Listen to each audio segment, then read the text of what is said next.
Hey guys, Turtle Corner here. So today we're actually doing a species profile, and that would be on the smooth softshell, but more so soft shells. Before we get into this, I'm actually going to say right off the bat, this is going to be a two-parter episode, and it's just going to stop some random time, and in the next part we'll pick up from where it left off. Starting with the family of the soft shells, all soft shells are actually found in the family Trionychidae. Which is a broad, I'd say 30 or so members of the family, all soft, very soft shells, leathery shells in all of the species, and there's Trionychidae is actually referring to the 3 claws on the turtle, which is interesting, and you can see the 3 claws right there, which is interesting considering that their shell's made up of kind of like a full leather, and that's kind of an interesting appearance, maybe opposed to having 3 claws on the feet, and maybe you'd name it after the shell, which is actually made of keratin B. But no, scientists decided to name it after the claws, which is okay. So once you get past the order, the main family of the soft shells, you go into 2 subfamilies, and that is Trionychinae and Cyclinorbinae. And Cyclinorbinae is a little different than some of them, mainly because it's mainly flap shell turtles, and they actually have the ability to, down here, they have this flap that they can pull over their legs. Evolutionarily, that flap's a little weird, just because it doesn't really protect them. They're still very vulnerable and exposed in that area, but it could have some other purpose, maybe in reproduction or something like that. We don't really know at this point.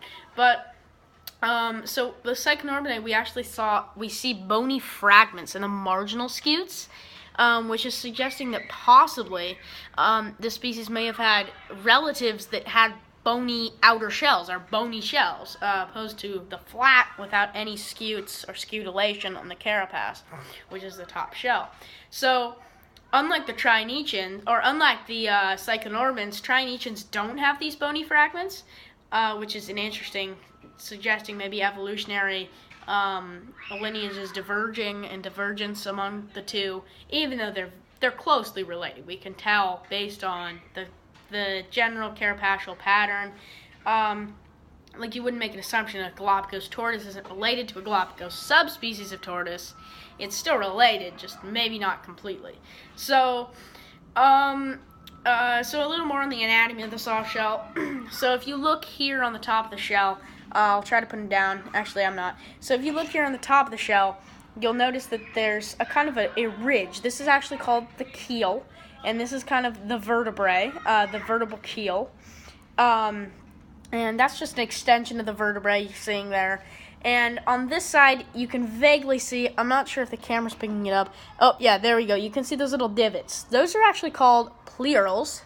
And soft shells have 10 of those, 10 to 11 of those.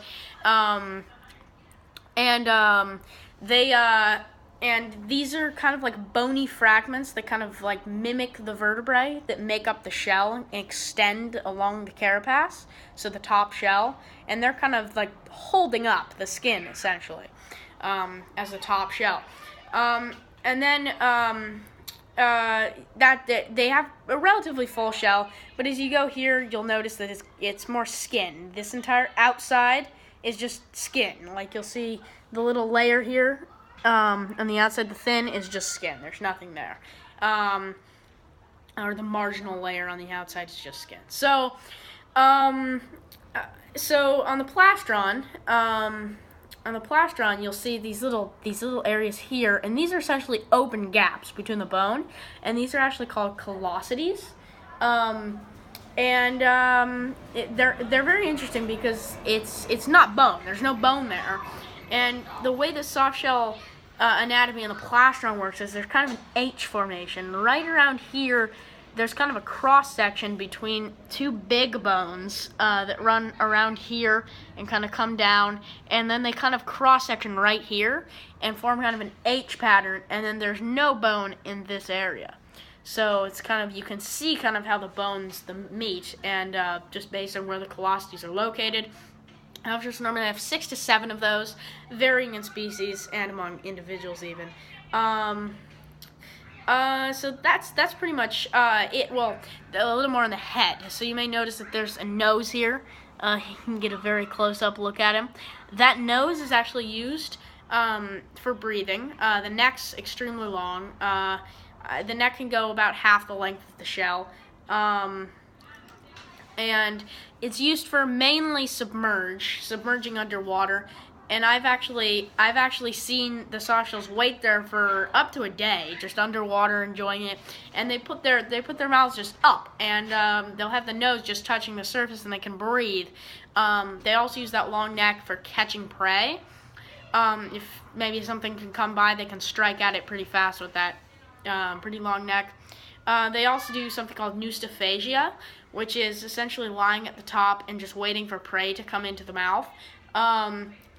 And using the snout to kind of probe around. So that's how they hunt for their food, and kind of the biology of the front nose. The nostrils, or external nares, are used to breathe. Softshells actually do up to 50% of their breathing through their skin, and don't do as much breathing. I mean, they still do breathe through their mouths, like most turtles, but they actually do a lot of their breathing through their skin, and this is called bucopharyngesial breathing. And it's essentially absorption of oxygen through the skin, which is pretty cool. It's an anomaly to humans. So we can't absorb oxygen through our skin at the velocity that these can, at the amount that these can. It's pretty fascinating that they can do that. Of course, they also breathe through their mouth. Some species also, like Chinese softshells, actually pee through their mouths. They have urea receptors. I think it was like 10,000 on their mouths, and that's actually more than some like animals have in their cloaca to excrete the urea buildup. And that's a pretty interesting thing that they've evolved that way to breathe or to pee through their mouths. Not all softshells do this. Oh, actually, that's speculative. We don't really know. It's just been done really with Chinese softshells, and I've seen things that say that it's all, but I have not seen studies that have really touched upon maybe a smooth softshell doing it, for example. So those are kind of their adaptations. They've got pretty sharp claws, which is like to be expected. They're also pretty pugnacious. They're pretty. They've got an attitude. They can be nasty sometimes. Pretty much all species of softshells will bite, at hand at any time, with the exception of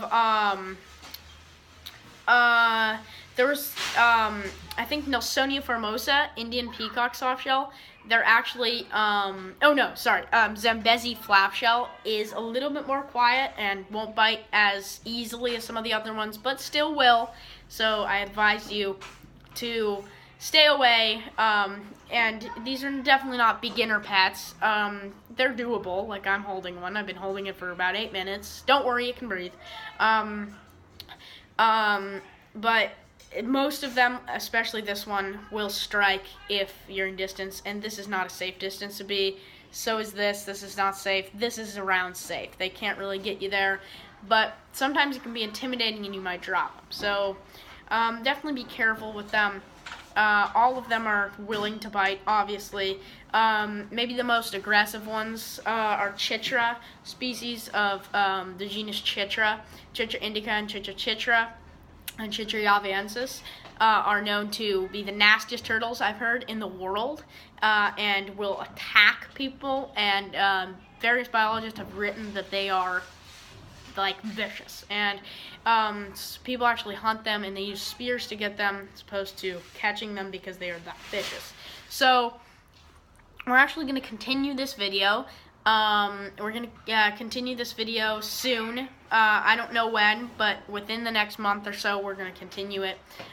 Thanks for showing up, and we'll have our softshell part 2. This is Trionychid softshells, video part 1. Thanks for watching. Bye.